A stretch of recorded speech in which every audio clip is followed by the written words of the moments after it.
तो नमस्कार दोस्तों। आज जो मैं कहानी आपको सुनाने वाला हूँ, ये कहानी मुझे मेरे एक सब्सक्राइबर की तरफ से आया था। कहानी उत्तराखंड के एक छोटे से गांव की है। बाकी सारी डिटेल्स तो मेरे सब्सक्राइबर ने बताने से मना किया है। सो मैं जो भी बताऊँगा आपको मज़ा ज़रूर आएगा। गांव के लोग कहते थे कि वो घर एक ज़माने में ज़मींदार का था। उसकी एक बहुत ही खूबसूरत बेटी थी जिसका नाम मोहिनी था। मोहिनी को पायल का बहुत शौक था और वो हमेशा चांदी की पायल पहने रहती थी, जिसकी आवाज़ पूरे घर में गूंजा करती थी। एक दिन अचानक मोहिनी अपने कमरे से गायब हो गई और फिर वो कभी नहीं मिली। उसका शरीर कभी नहीं मिला, लेकिन लोग कहते हैं कि उसकी आत्मा अभी भी उसी घर में भटकती है, अपने हथियारों की तलाश में। ये एक अमावस की रात थी। आसमान में घने काले बादल छाए हुए थे और हवाएं थम सी गई थी। चारों ओर एक अजीब सा खामोशी पसरी हुई थी, जो मेरे दिल की धड़कन को और भी तेज बढ़ाती जा रही थी। मैं अपने और पुश्तैनी घर में अकेला था, जो शहर से बहुत दूर एक सुनसान जंगल के किनारे स्थित था। इस घर के बारे में गांव में कई तरह की कहानियां मशहूर थी, लेकिन मैंने उन्हें कभी गंभीरता से नहीं लिया था।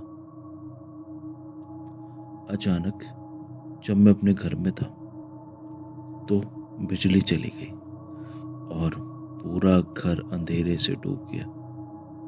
मैंने मोमबत्ती जलाई, पर उसकी छोटी सी लौ लगातार कांप रही थी। उसकी कांपती हुई लौ से दीवारें पर टेढ़ी मेढ़ी सी डरावनी परछाइयां बनने लगी थी, जैसे कोई अदृश्य चीज हो उन परछाइयों के पीछे छुपी हो और मुझे घूर रही है, ऐसा लगता था।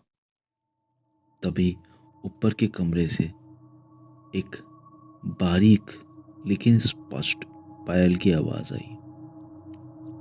मेरे रोंगटे खड़े हो गए। मैंने खुद को समझाया कि वह सिर्फ एक वहम होगा, पर आवाज फिर आई, इस बार और भी करीब से और भी बारीक से, जैसे कोई सीढ़ियों पर चढ़ रहा है और उतर रहा हो।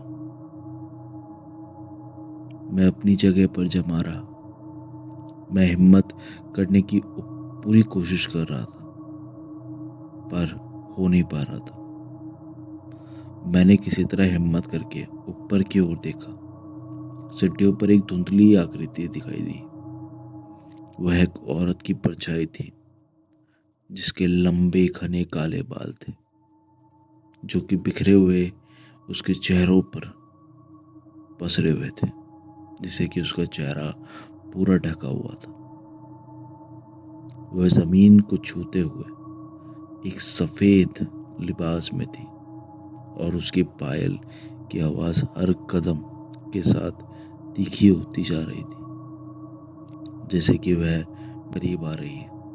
एक ठंडी हवा का झोंका आया और मोमबत्ती बुझ गई।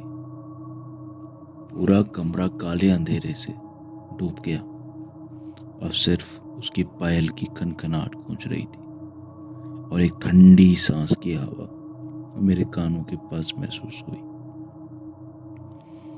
मेरे कानों में एक धीमी सी डरावनी सी फुसफुसाहट गूंजी, तू यहाँ क्या आया, क्यों आया है? तू यहाँ क्यों आया? मैं चीखना चाहता था पर मेरी आवाज गले के मुंह से फंस गई थी।